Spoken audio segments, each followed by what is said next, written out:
Assalamualaikum warahmatullahi wabarakatuh. Perkenalkan, nama saya Dia Lutita Ningrum, NIM 021 2019A dari S1 BPKN, Fakultas Ilmu Sosial dan Hukum Universitas Negeri Surabaya.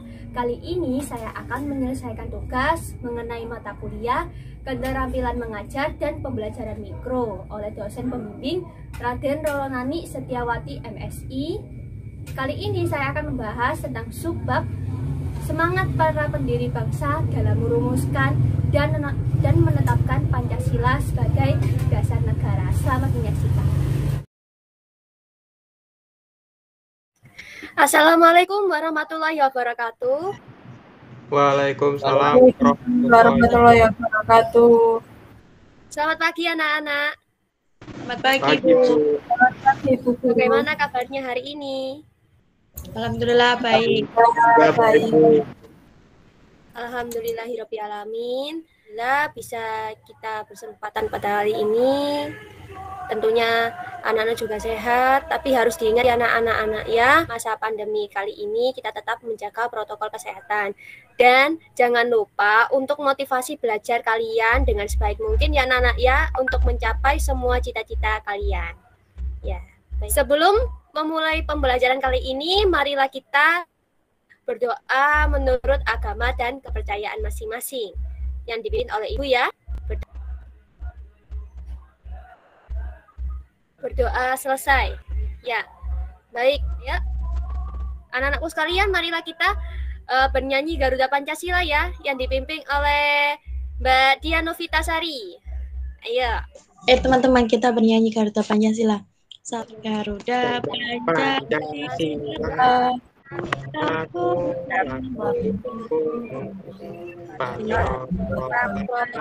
masih setia Pancasila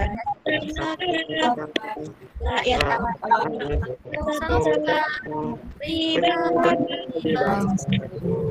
ayo maju, ayo maju. Terima kasih Mbak Dian Novitasari sudah membimbing teman-temannya ya. Oke, baik Bu. Ya, baik. Ibu akan izin share screen dulu ya anak-anak ya. Kita akan membahas semangat pendiri negara dalam merumuskan dan menetapkan Pancasila sebagai negara. Dan materi bab terakhir yaitu bab 1. Ya. Sama seperti minggu lalu, kita juga memuat satu kompetensi dasar di mana 3.1 menganalisis proses perumusan dan menetapkan Pancasila sebagai negara. Dan ada tujuan pembelajarannya, yang dimana 1. Menganalisis nilai-nilai penting dalam semangat pendiri negara dalam merumuskan dan menetapkan Pancasila sebagai negara. Terus kemudian ada menjelaskan sikap dan komitmen yang dimiliki oleh para pendiri bangsa dalam merumuskan dan menetapkan Pancasila sebagai dasar negara. Di kali ini kita akan membahas ada 2 materi, yang dimana ada nilai semangat pendiri bangsa dan komitmen para pendiri bangsa. Nah, inilah tokoh pahlawan yang tergabung dalam merumuskan dan menetapkan Pancasila sebagai dasar negara. Ini adalah Ketua BPUPKI anak-anak, yaitu bernama Dr. Kanjeng Raden Temenggung Kajiman Wedyo Diningrat. Kemudian yang kedua yaitu Mr. Supomo. Nah, ini gambarnya anak-anak. Yang Ibu tunjukkan ini? Lihat. Ya. Oh, iya, bagus sekali. Di mana ini ada tokoh Insinyur Soekarno, kemudian ada Muhammad Yamin, Muhammad Hatta, Maramis, dan Kusno Cokrosuyoso, dan lain-lain. Yaitu nilai semangat pendiri bangsa. Tentunya ada 2 konsep anak-anak. Yang pertama itu ada nilai semangat. Kemudian yang kedua ada para pendiri negara. Nilai semangat itu gimana sih, Bu? Nah, ini merupakan konsep yang dimana adalah suatu tekad atau dorongan hati yang kuat untuk menggapai keinginan atau hasrat tertentu. Kemudian konsep dari pendiri negara itu bagaimana, anak-anak? Nah, ini adalah orang-orang yang memiliki semangat yang kuat dalam membuat perubahan, yang dimana ini perubahan itu dari negara terjajah menjadi negara yang merdeka dan sejajar. Tentunya ini mengacu pada pembukaan Undang-Undang Dasar Negara Republik Indonesia tahun 1945 yang di alinea pertama ya Nana ya. Jika dikajikan, dari nilai semangat dan para pendiri negara ini jika dikerucutkan lagi akan membentuk suatu semangat. Ya, ini adalah semangat kebangsaan. Ya. Semangat kebangsaan ini ada dua konsep. Ternyata Nana ada sikapnya. Yang pertama itu nasionalisme. Kemudian ada patriotisme. Sekarang Ibu tanya kepada Marsha. Yang dimaksud nasionalisme itu bagaimana ya, Nak ya? Nasionalisme adalah suatu paham yang menganggap bahwa kesetiaan tertinggi atas setiap pribadi harus diserahkan kepada negara kebangsaan. Ya, benar. Kalau untuk patriotisme, ayo silakan. Tidak ada? Oh, Mbak Afi, ya silakan. Ya, patriotisme menurut saya adalah sikap seseorang yang bersedia mengorbankan segala-galanya untuk kejayaan dan kemakmuran tanah airnya, atau semangat cinta tanah air. Ya, bagus. Sampai salah ya Nana ya. Terkadang kalau Ibu tanya kepada kalian, konsep dari nasionalisme ini sama seperti patriotisme. Nah, dari nilai semangat kebangsaan itu menjadi dua sikap, yaitu nasionalisme dan patriotisme. Ibu akan membahas yang pertama yaitu dari nasionalisme dulu ya Nana ya. Yang dimana suatu konsep ini ada yang dikatakan oleh Marsha tadi bahwasanya suatu paham yang menganggap bahwa kesetiaan tertinggi atas setiap pribadi harus diserahkan kepada negara. Yaitu di mana nasionalisme ini merupakan bentuk kesetiaan kita kepada bangsa negara Indonesia. Nah, jika dikaji lebih lanjut ternyata ada nasionalisme dalam arti sempit ataupun arti luas. Ya. Arti sempit ini bagaimana sih, Bu? Nah, nasionalisme arti sempit ini kita memang memiliki kesetiaan tertinggi kepada negara Indonesia. Akan tetapi, kita masih kayak seperti merendahkan negara lain. Jadi seperti itu. Apakah bisa dipahami anak-anak yang dalam arti sempit? Bisa, Bu. Bisa, Bu. Ya baik. Nah, kita jangan sampai anak-anak ya dalam arti sempit ini kita cenderung merendahkan dari negara-negara lain, bahwasanya kita itu sama anak-anak, bahwa kodrat manusia itu adalah ciptaan Tuhan yang Maha Esa. Nah, biasanya ini disebut dengan apa? Kaucivisme, ya anak-anak ya. Bangsa Indonesia, kita memiliki suatu suku, tapi kita merendahkan suku-suku yang lain. Itu jangan sampai anak-anak ya. Dalam bangsa Indonesia, kita terlalu cinta kepada Indonesia, tapi kita masih merendahkan negara lain. Jangan sampai seperti itu ya anak-anak ya. Ya. Kemudian ada arti luas. Nah, kayak kesetiaan tertinggi ini kepada bangsa dan negara Indonesia, akan tetapi kita masih menganggap bangsa-bangsa negara-negara lainnya itu tidak memandang suatu perbedaan, jadinya sama rata ya Nana ya. Nah, contohnya seperti apa sih Bu kalau arti sempit dan arti luas? Ini contoh suatu nasionalisme arti sempit. Contohnya seperti Putri Indonesia 2019 yang merupakan perwakilan dari Sumatera Selatan. Ini atas nama Helvanda. Terus kemudian ada yang sama Miss Grand Malaysia dari 2021. Dia merupakan pemenang Best National Costume dalam ajang internasional. Ibu sekarang tanya kepada kalian, apakah dari konsep mereka ini apakah sama? Ya, silakan dijawab. Sama dari mana? Iya, kira-kira sama dari mana? Jika dianalisis bagaimana? Kostumnya sama. Yang lain bagaimana yang lain? Ya, saya juga sependapat sama Marsha. Iya. Bahwasanya mereka ini anak-anak ya memiliki konsep yang sama, akan tetapi beda anak-anak. Ternyata dari Putri Indonesia ini dia itu memuat suatu konsep yaitu 7 bidadari. Seperti kayak cerita itulah Nana yang pada waktu itu ya kita sudah tahulah ceritanya seperti apa ya. Terus kemudian nah ini konsepnya kok sama gitu loh. Kok mesti melulu Malaysia ini kok mesti niru-niru Indonesia gitu ya Nana ya. bahwasanya ini kayak ulek mayang, di mana ulek mayang ini merupakan tarian tradisional dari Malaysia, dari Terengganu anak-anak. Di mana ulek mayang ini merupakan suatu tradisi, ya, suatu tradisi di mana dia ini memuat satu tarian yang dimuat dan 7 orang yang memuat satu kekuatan mistis begitu anak-anak. Nah, contohnya kayak ini nih, tuh sama ya kan ya. Akui ya yang anak-anak ya, bahwasanya negara Indonesia dan Malaysia itu merupakan serumpun. Jadi memang mereka itu sama-sama memiliki suatu konsep budaya, bisa sama atau bisa konsepnya yang berbeda. Jadi begitu anak-anak.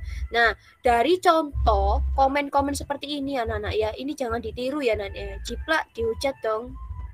Jiplak dihujat makin menjadi-jadi.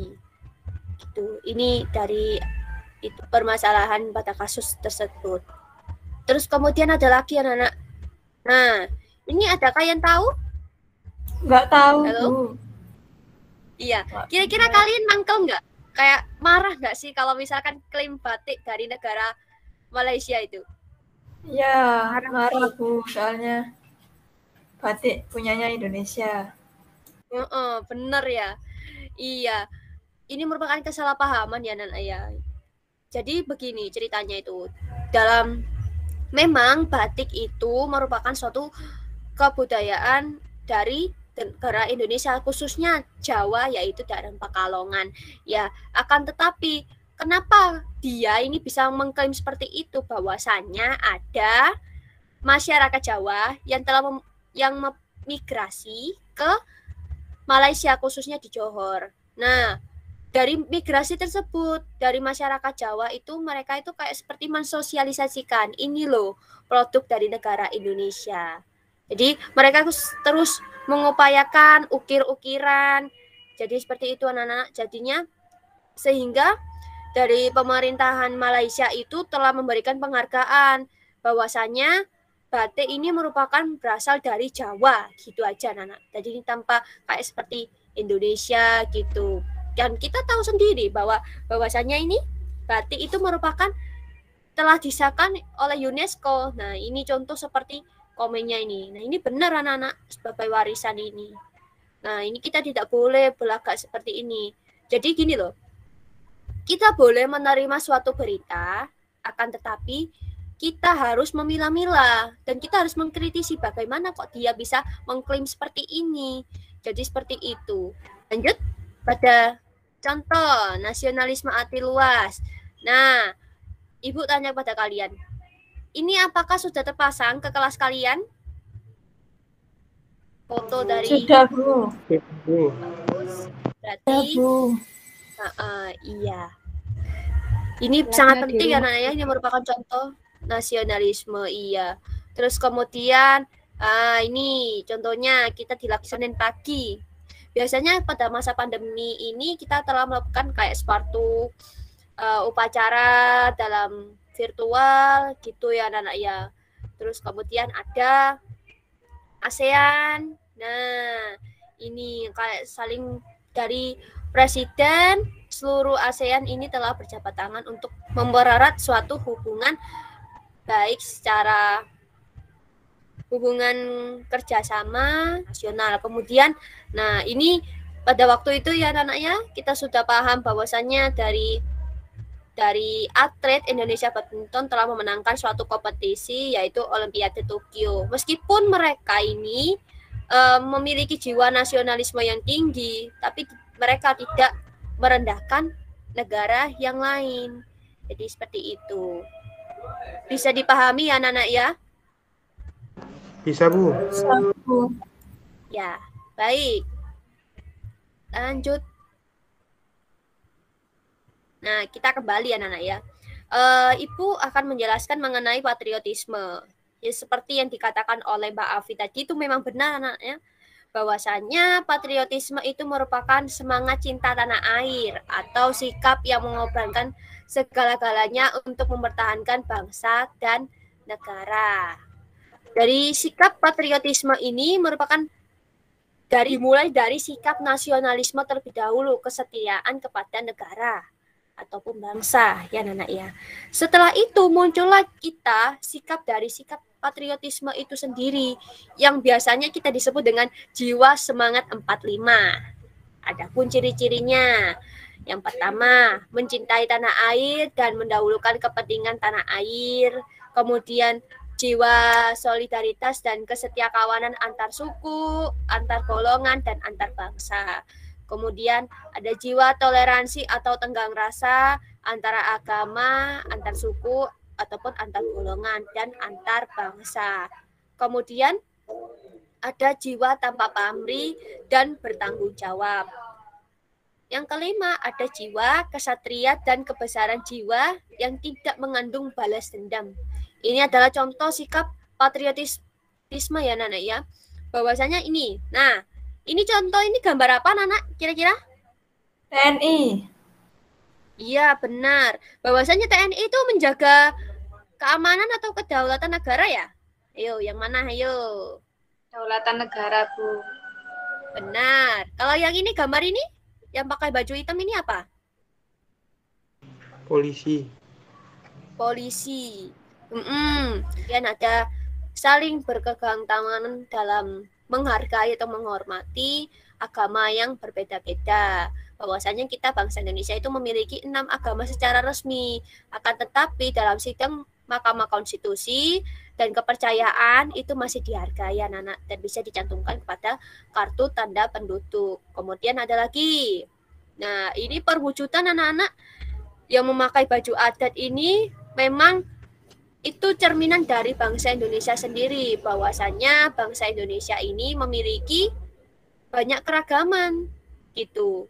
Terus kemudian ada lagi, nah ini contohnya, meskipun mereka menjuarai suatu olimpiade yang oleh Gracia Poli dan Apriani Rahayu ini, tapi mereka tetap merangkul negara-negara yang lain meskipun mereka telah berkorban dan berjuang mati-matian ya di arena pertandingan, tapi dia tidak melupakan bahwa pertemanan dalam tidak membeda-bedakan itu sangat penting. Lanjut pada materi yang kedua, yaitu adalah komitmen para pendiri bangsa. Secara definisi, itu adalah komitmen adalah sikap dan perilaku yang ditandai dengan rasa memiliki, kemudian memberikan perhatian, serta melakukan usaha dalam mewujudkan harapan dan cita-cita dengan sungguh-sungguh. Di mana para pendiri negara ini telah merumuskan dan menetapkan Pancasila sebagai berikut, di mana ada 1, mengutamakan semangat persatuan, kesatuan, dan nasionalisme. Kemudian adanya rasa memiliki terhadap bangsa Indonesia. Yang tentunya ini mengacu pada Pancasila ya anak ya. Apabila kita sebagai pelajar tentunya mengamalkan nilai-nilai Pancasila dalam kehidupan sehari-hari. Gitu. Terus kemudian ada selalu semangat dalam berjuang. Tentunya ini sangat mencerminkan dengan para pendiri bangsa. Mereka telah berjuang, kemudian pantang menyerah melawan suatu penjajah untuk merebut kemerdekaan Indonesia. Kemudian mendukung dan berupaya demi kepentingan bangsa. Kemudian ada melakukan pengorbanan diri, pengorbanan pribadi yang biasanya bisa dilakukan oleh seluruh rakyat Indonesia. Apalagi kita sebagai warga negara Indonesia tentunya harus menjalankan hak dan kewajiban sesuai dengan Undang-Undang Dasar Negara Republik Indonesia tahun 1945. Ada kuis anak-anak, semangat dalam mendiri bangsa. Mulai ya anak-anak ya, mulai. Kalian harus melihat ini dengan secara seksama ya anak-anak ya. Karena di suatu kuis ini memuat suatu nilai-nilai yang ada dalam video ini. Apakah bisa dipahami? Bisa, Bu. Bisa, Bu. Ya, baik.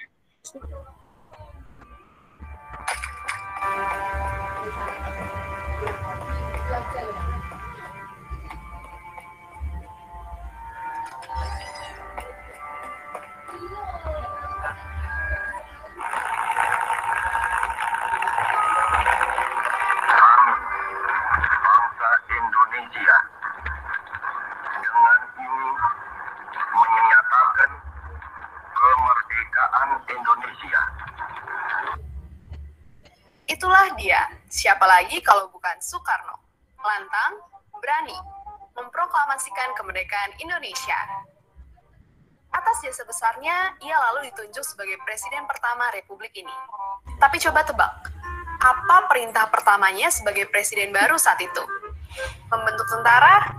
Membangun sekolah-sekolah? Bukan.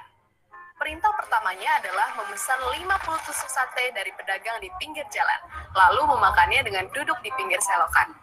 Itulah dia, Soekarno, bapak pendiri bangsa kita.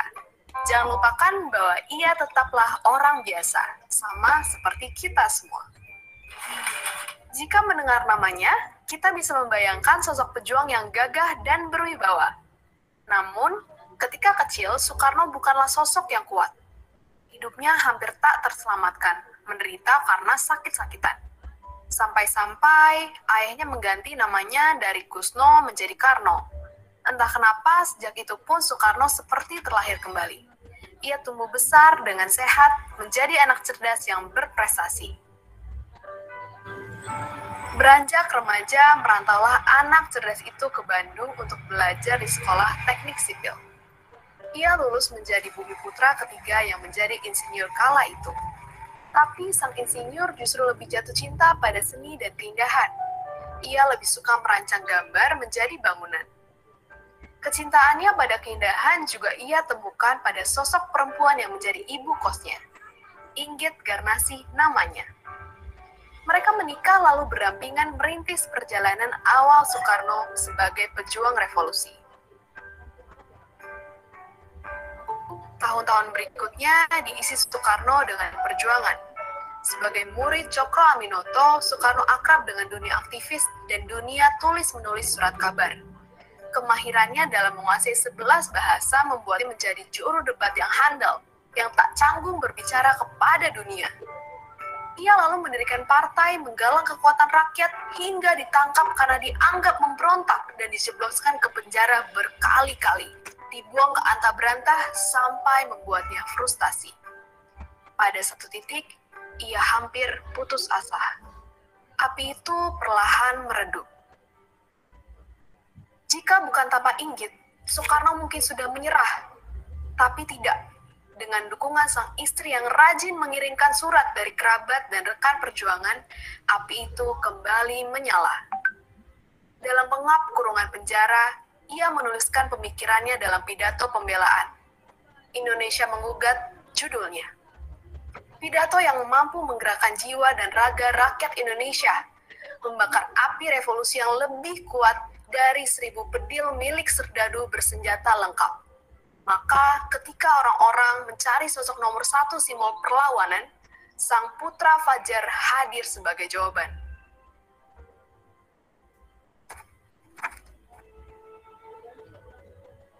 Berbicara tentang Soekarno tidak akan ada habisnya. Dialah proklamator yang dipuja, meski sosoknya juga tak jarang dihujat. Seiring dengan kekuasaan yang bertambah, ia memimpikan dirinya sebagai pemimpin besar yang bercita-cita memerintah seumur hidupnya. Kemauan keras itu memaksa ia harus mengambil jalan yang berbeda, meninggalkan kawan, sahabat, bahkan kekasih yang ia cintai. Pada akhirnya, impian itu tidak pernah terjadi. Pemimpin besar itu justru pergi dalam sunyi. Ia meninggalkan jejak sebagai simbol perlawanan, pahlawan kemerdekaan. Ia sosok yang wajahnya akan selalu melekat pada dinding-dinding rumah.